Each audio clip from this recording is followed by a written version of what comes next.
ଜାତୀୟ ଧାନ ଗବେଷଣା ଅନୁଷ୍ଠାନ କଟକର ଏ ନାଭାବାଇ ବାର୍ତ୍ତା କାର୍ଯ୍ୟକ୍ରମକୁ ମୁଁ ଜିତେନ୍ଦ୍ର ସେନାପତି ଏବଂ ମୁଁ ଗାୟତ୍ରୀ सिन्हा चाषी भाई और भौणी मानकु स्वागत करुछु। आसंतु आज आलोचना करिबा तली घरारे लागुथुबा रोगपोकर नियंत्रण एवं घास दमन विषय रे। ढीप और खालुआ जमी रे धान बुणा काम सहिथिले घास नियंत्रण पाई 20 पाइवैक सोडियम 10% एससी को एकक प्रति 120 मिलीलीटर 128 लिटर पानी मिसाई स्प्रे अफ साहाय्य घास उठा 8 रु 10 दिन में किंबा घास 2 रु 3 पत्र होइतिबा अवस्था रे प्रयोग करंतु।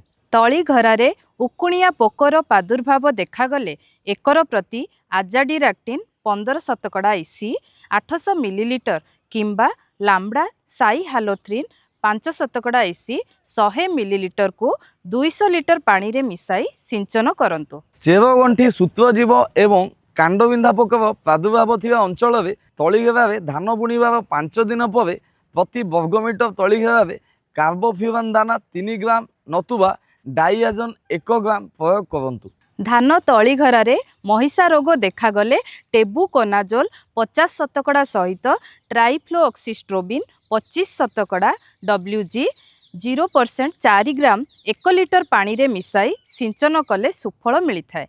7 रु 10 दिन व्यवधान रे पुणी थरे कीटनाशक व्यवहार करने द्वारा अधिक फलप्रद होता है। अधिक अमलक्षम धान विहन रे जमी प्रस्तुतिर शेष समय में 35 केजी डीएपी सहित 27 केजी एमओपी किंबा 18 केजी यूरिया सहित 100 केजी एसएसपी एवं 27 केजी एमओपी मिसाई प्रयोग करंतु। सेहीपरि संकर जातीय बिहन रे जमी प्रस्तुतिर शेष समय रे प्राथमिक सार हिसाब रे 53 केजी डीएपी सहित 27 केजी एमओपी किंबा 26 केजी यूरिया 150 केजी एसएसपी एवं 27 केजी एमओपी मिसाई प्रयोग करंतु। जिंक एवं बोरन अभाव परिलिखित जमी में 2 वर्ष को थरे एकर पिछा 10 केजी जिंक सल्फेट एवं 2 केजी बोरास्क शेष थर जमी प्रस्तुति करने समय प्रयोग करंतु।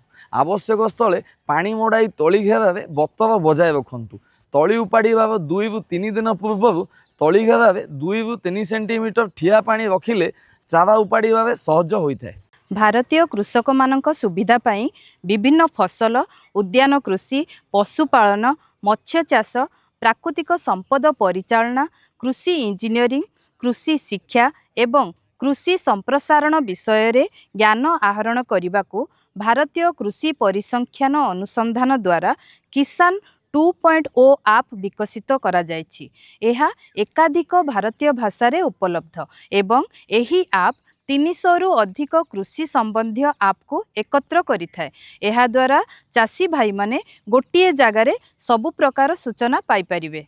आज पई एतिकी पुणी देखा हबो आगामी अध्याय रे किछि नुआ कृषि सूचना नै आमको विदाय दियंतु। धन्यवाद।